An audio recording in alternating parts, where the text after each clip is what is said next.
Aujourd'hui, on parle du nouveau livre d'Éric Zemmour, Destin français, chez Albin Michel. Something great, that's my way, every single day. C'est donc le retour d'Éric Zemmour en librairie après Un quinquennat pour rien sorti il y a 2 ans et Le suicide français sorti il y a 4 ans. On en a tous entendu parler de ce Destin français sans même l'avoir lu. Comme d'habitude, Éric Zemmour a fait tous les plateaux télé. Est-ce que finalement ce Destin français vaut vraiment le coup après tout le bruit qu'il a fait? On vous dit ça dans la vidéo là. Alors le résumé de ce livre, il est vite fait. Au moins le temps d'un livre, Éric Zemmour s'éloigne de toute polémique parce que ce Destin français n'est ni plus ni moins qu'un panorama d'histoire de France selon Éric Zemmour, où il va dépeindre, selon lui, les grandes figures qui ont fait notre histoire, quelques monuments, la Tour Eiffel et Notre-Dame de Paris d'ailleurs. Est-ce que ce Tour de France, est-ce que ce tour de l'histoire vaut le coup? On vous dit tout là, dans la partie qui suit.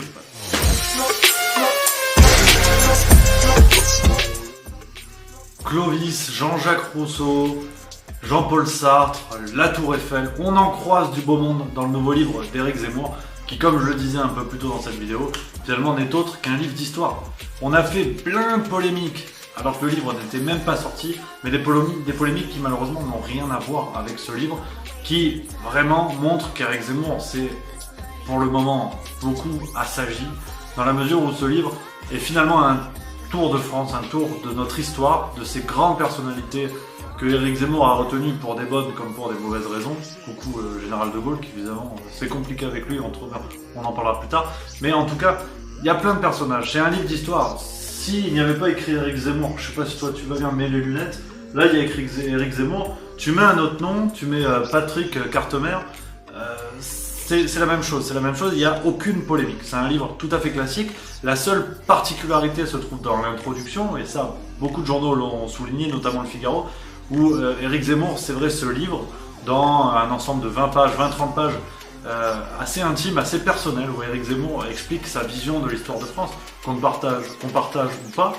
Mais en tout cas, le reste du livre est somme toute assez classique, avec l'occasion quand même de plonger un peu dans des pages de notre histoire et d'aller à la rencontre de quelques légendes qui ont pu se faire, qui ont pu se créer au fil du temps. Et Éric Zemmour déconstruit certaines choses, donc au-delà de la figure du polémiste, vraiment je vous conseille ce livre par rapport à l'histoire de France. C'est-à-dire de connaître des choses, d'essayer de creuser certaines choses qu'on n'a peut-être pas l'habitude d'entendre ou d'apprendre à l'école. Mais en tout cas, c'est intéressant. C'est intéressant parce qu'on voit que, au-delà du livre qui est à lire ou pas, selon voilà les raisons de chacun, ceux qui détestent Éric Zemmour, allez-y, parce qu'au moins vous saurez pourquoi, et ceux qui l'aiment, vous pouvez y aller, mais ne vous attendez pas à quelque chose d'aussi solide qu'un sexe français, par exemple, ou que le suicide français. On est vraiment très loin de ces essais assez acides. On en est vraiment très loin. Mais en tout cas, une chose importante à souligner, c'est que les nombreuses polémiques qu'il y a eu entre Éric Zemmour et Absatoussi notamment, tout ça, n'oublions jamais que les médias en sont très friands. Et que ils font venir Éric Zemmour sur le plateau, finalement peu importe. Il pourrait faire un livre de recettes de cuisine, qu'on l'inviterait pour faire de la polémique sur ce qu'il a pu dire il y a très longtemps. Là, en l'occurrence, c'était sur les prénoms, mais ça pourrait être sur plein d'autres choses, sur le maréchal Pétain, comme avait fait Léa Salamé, on n'est pas couché, on s'en rappelle, peu importe.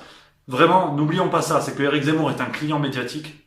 On sait que quand on va le faire venir, ça va faire de l'audimat, mais n'oublions pas que derrière, il y a un bouquin qui, lui, ne mérite pas cette polémique, parce que franchement, c'est un objet d'histoire qui est pas mal, qui est solide, qui est à découvrir, pour savoir pourquoi on aime, pourquoi on n'aime pas. Donc voilà, pour ce Destin français, le nouveau livre d'Éric Zemmour qui, pour sûr, va encore faire beaucoup parler. En tout cas, sur mon petit avis, mon petit retour perso, c'est finalement le même que pour La France interdite de Laurent Oberton, la critique est juste ici. Que vous aimiez ou pas ce travail, même si c'est 2 livres complètement différents, attention, hein, que vous aimiez ou pas ce travail, allez-y, lisez-le, au moins vous saurez pourquoi vous détestez, vous saurez pourquoi vous aimez. Mais en tout cas, un livre intéressant qui change de ce qu'a pu faire Éric Zemmour. On retrouve un Éric Zemmour bien plus sage, donc qui va quand même en énerver quelques-uns, à juste titre, mais à chacun de se faire son avis. Pour nous, on se retrouve très vite, très vite. Nouvelle vidéo, il y en a plein, il va y en avoir plein, mais plein.